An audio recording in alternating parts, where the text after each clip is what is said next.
Olá, grande parte dos avanços na medicina cirúrgica, se deveu a evoluções da anestesia. A anestesia nos permitiu ampliar muito a nossa gama de tratamentos, né? E a anestesia hoje, eh, eu acredito que esteja cada vez mais moderna, né? Evoluímos muito da anestesia com éter para o que nós temos hoje. E eu, como cirurgião, ainda percebo é, muitos temores nos meus pacientes relacionados à anestesia. Então, para falar aqui hoje conosco sobre é, anestesia, técnicas possíveis e anestésicas, segurança do ato anestésico, a importância da consulta pré-anestésica, entre outros assuntos, está aqui uma querida amiga, anestesista Karen Elisa James, anestesista do Hospital de Caridade. Karen, se eu errei teu nome no fim das contas, Tá tudo certo, tá tu me tudo desculpa. certo. Muito bem-vinda. Muito É um obrigada. prazer falar contigo nesse bate-papo aqui. Queria começar falando sobre isso. Os pacientes chegam no consultório com a gente explica uma cirurgia que vai ser uma cirurgia super complexa. O paciente diz que não tem medo nenhum dessa cirurgia, mas o medo dele é da anestesia. O que tu tens para tranquilizar esse povo? Em realidade, isso é um tabu muito antigo, né? E ainda persiste. O medo da anestesia. Eu disse, olha, você devia ter medo do cirurgião, a gente não corta, né? A gente faz dormir. E hoje faz dormir com muito mais segurança. Eu sou anestesista há 37 anos e vou dizer que a anestesia que eu fazia o ano passado já não é mais a mesma que eu faço hoje. Porque hoje eu faço melhor do que o ano passado, porque as drogas evoluem, as técnicas evoluem, os ambientes evoluem e a gente nós conseguimos fazer isso com muito mais segurança e tranquilidade. E o preparo para os procedimentos também evoluiu muito, né? Então, o anestesista conhece mais o seu paciente e o paciente passa a conhecer também mais dos procedimentos aos quais ele vai ser submetido. Essa rotina, então, do médico anestesista, de antemão, saber mais do seu paciente, isso envolve, então, uma consulta pré-anestésica. Às vezes o paciente acha que é desnecessário, mas vai ser uma cirurgia pequena, para que eu vou consultar com o anestesista antes? Então, eu queria que tu reforçasse tudo que se faz e qual a importância dessa consulta pré-anestésica. A avaliação pré-anestésica, não muito tempo atrás, era feita à beira do leito, na véspera da cirurgia. Então, o paciente internava na véspera do procedimento e era avaliado à noite, normalmente, pelo anestesista de plantão. O sistema de saúde não acompanhou o número de procedimentos hoje necessários e o que passou foi otimizar as internações, passando para que essas internações, na grande maioria, ocorressem no dia da operação. E para que isso fosse feito de uma forma segura, institui-se então uma anestesia, uma consulta pré-anestésica em consultório. Então, o maior número possível de procedimentos com anestesia, com consulta prévia no consultório, faz com que o desfecho seja melhor para o paciente. Então, no que compõe essa consulta pré-anestésica? Nós vamos avaliar o paciente em relação às suas doenças, às suas comorbidades, às suas medicações, ao seu estado físico e, a partir disso, fazer um planejamento do seu procedimento anestésico para a cirurgia ao qual ele vai ser submetido. Isso otimiza o tempo do paciente no hospital, faz com que o número de procedimentos suspensos seja minimizado, melhora o retorno em questões de tempo do paciente às suas atividades laborativas, à sua vida usual, e faz com que todo o procedimento seja mais seguro também. Excelente. Então, é, faz parte então de um protocolo de segurança, um protocolo de cirurgia segura, um protocolo de bom atendimento desse paciente, né? Ele está muito mais seguro se for mesmo, já desde antes E é o momento também de vocês, né, que vão se submeter à cirurgia, tirar todas as suas dúvidas, né? E até eventualmente entender qual tipo de anestesia que provavelmente vai ser melhor para você, né? Eu acho que essa é uma das questões ali na consulta pré-anestésica também já vai se provavelmente se definir ou se guiar qual o tipo de técnica anestésica mais provável para aquele caso. Quais os tipos de técnica anestésica e quando que se opta mais por um por outro? Tem procedimentos que pode ser adotado tanto um quanto o outro, com vantagens e desvantagens, né? Eu acho que, eventualmente, até o paciente pode ter uma preferência. E como funciona isso, Karen? É assim, o tipo de anestesia vai depender do tipo de procedimento, tipo de cirurgia. Então, assim, para procedimentos pequenos, pode-se optar por uma sedação, ou por uma anestesia local, ou por uma anestesia geral com drogas de ação rápida, né? Para procedimentos um pouco mais longos e que tenham mais dor, por exemplo, pode fazer uma anestesia combinada, onde se combinam por um bloqueio anestésico, que é a infiltração de nervos periféricos ou centrais, junto com a anestesia geral e a anestesia geral propriamente dita, né? Que o paciente dorme, não vê nada, quando acorda, tudo já aconteceu, né? Então, a escolha da técnica anestésica é sempre do anestesista. A gente, tanto faz, quando elas são indiferentes, quando puder haver a escolha do paciente, o paciente até pode optar.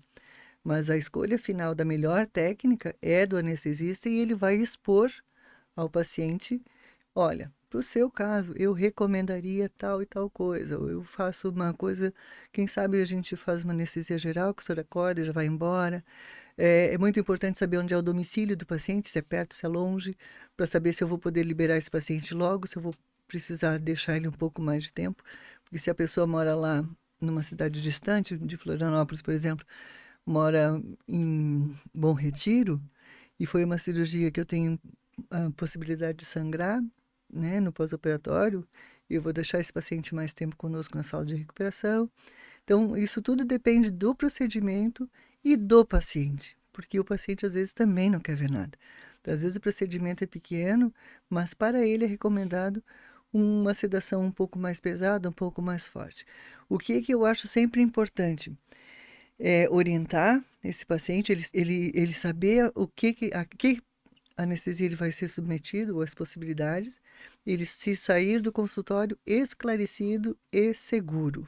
E seguro, saber que ele vai ter do seu lado um profissional o tempo inteiro para cuidar dele durante o procedimento cirúrgico. Então, tu já entrasse num ponto aqui que é importante, né? Então, o ato anestésico, ele tem começo, meio e fim. E, quer dizer, o anestesista, ele tem que o paciente ter a segurança que o anestesista vai ficar cuidando dele no começo, no meio e do fim. É um ato anestésico, um anestesista, é isso? Sabe que, e além disso, um anestesista atento. Eu costumo dizer que a anestesia é que nem leite. Você está olhando o tempo inteiro. A hora que tirou o olho, o leite derrama, ferveu. Então a gente não tira o olho, né? A gente fica muito atento. Então é o tempo inteiro cuidando daquele paciente e um anestesista para cada paciente. Então não existe anestesiazinha. Todo paciente é um paciente importante que merece o respeito da sua atenção integral durante aquele tempo. E o, o pós-anestésico. Então a pessoa acorda. Tem pessoas que se submeteram a. Pessoas de mais idade, normalmente, né? Que se submeteram a atos anestésicos há anos atrás. E tem essa memória de ter acordado é, com, é, com algumas alterações que talvez hoje não sejam mais assim, né? O anestésico melhorou muito a capacidade da pessoa Quer dizer, a pessoa acorda melhor hoje em dia do que no passado? A gente acorda perguntando ao paciente: o senhor sabe onde é que está? Sei. O senhor sabe o seu CPF? Sei. Às vezes ele diz o CPF, a identidade. O senhor sabe a senha do banco? Aí ele olha assim: não vou dizer. Ou seja, muito bem. Então, os pacientes hoje têm uma que a gente chama de ressaca muito pequena. Vomitar no pós-operatório é provável, mas cada vez mais incomum. Aquelas dores lancinantes que se tinha conta na recuperação, a gente não vê mais paciente gritando de dor. Isso não existe. Isso e não existe e hoje é inaceitável.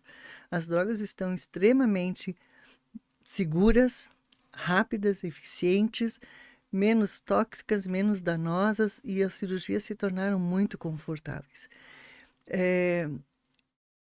E os pacientes têm mais segurança nisso, porque a gente diz assim: quanto tempo faz que o senhor não ouve que fulano morreu, que alguém morreu de anestesia?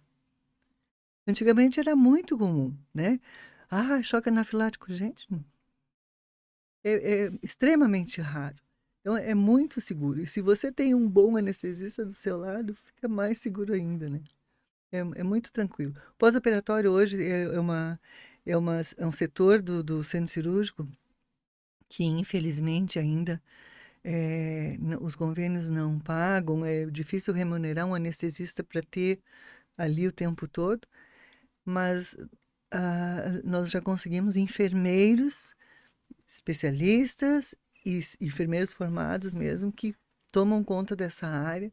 A monitorização obrigatória para pós-operatório ficou ampla e segura, então assim é um setor que é o calcanhar de Aquiles do anestesista normalmente, porque às vezes ele faz uma anestesia, o paciente vai para lá e a gente vai fazer outra anestesia e o paciente continua lá. Então, para que nós consigamos manter esse paciente lá com segurança, ele tem que ir para lá muito bem. Então, enquanto ele não vai para a recuperação, é porque ele está na sala e está sob a atenção do anestesista. Então, ele só vai para lá quando a gente tem certeza de que ele está muito bem para ficar aos cuidados da enfermeira. E só sai de lá quando ele estiver muito bem para ficar ao cuidado do familiar no quarto ou numa enfermaria. Quando é que ele não vai para ali? Quando ele vai para a UTI. Existem procedimentos que são mais complexos e que o pós-operatório vai imediatamente para a UTI. Então, no hospital que eu trabalho, graças a Deus, tem um canal direto, né, que é um elevador dentro do centro cirúrgico que leva para dentro da UTI, dentro da unidade coronária. Então, esses pacientes não passam pelo pós-operatório, mas eles vão completamente monitorizados, as pessoas de UTI são capacitadas para fazer esse segmento também, então Vocês tudo acompanham, quer dizer, vocês anestesistas entregam o paciente médico a médico. para o intensivista, né? Médico a médico Nesse faz caso. relatório, descreve todo o procedimento, mostra para a enfermeira todos os curativos, drenos, mostra tudo, descobre o paciente e mostra onde estão os curativos, os drenos, os acessos venosos, para que não exista erro, né? E Eu- tem o paciente que vai embora para casa, isso eu né? queria conversar contigo, desse paciente ambulatorial. Quais os cuidados para esse paciente? Existem alguns critérios para que ele seja incluído na gama dos pacientes ambulatoriais. São pacientes que a gente chama de ASA 1 e 2, que são pacientes com poucas comorbidades e que não têm muitas doenças graves e que podem retornar para casa depois do procedimento. Então, assim, não se aplica para todos os pacientes, né? Principalmente procedimentos mais complexos. Esses pacientes todos têm que ter um acompanhante adulto responsável para levá-los para casa. Existe uma diferença de alta para casa e alta para a rua. Dependendo das drogas que a gente usa, nós usamos, elas permitem muito a alta para casa, que vai ao cuidado do familiar, tal. É aquela pessoa capaz de realizar atos simples, como abotoar uma camisa, amarrar o tênis, andar em linha reta, né? Ela sai bem, sai sem dor, sem estar vomitando, sem nada, e o familiar leva para casa. Contudo, a recomendação é que nessas primeiras 24 horas o paciente não faça nada de muito importante em termos de negociação, papéis. Então, eu sempre brinco, não casa, não separa, não vende, não compra, porque nessas primeiras 24 horas você está suscetível a algumas drogas anestésicas e muitas delas provocam amnésia. amnésia até anterior ao procedimento cirúrgico, como é o Uhum. caso do midazolam, que faz uma amnésia anterógrada, que a gente chama. Então, a alta para a rua normalmente se dá depois de 24 horas. Quer dizer, o paciente foi para casa, mas ele está apto para sua vida laborativa no dia seguinte. Perfeito. Na verdade, é uma coisa que se almeja, né? Da pessoa não se lembrar, não achar que foi nada ruim e tal. Então A é coisa uma. ruim é que ela não lembra que o anestesista foi uma pessoa muito legal. Então, tava ali cuidando dela o tempo todo. Não, às vezes não lembra nem quem foi.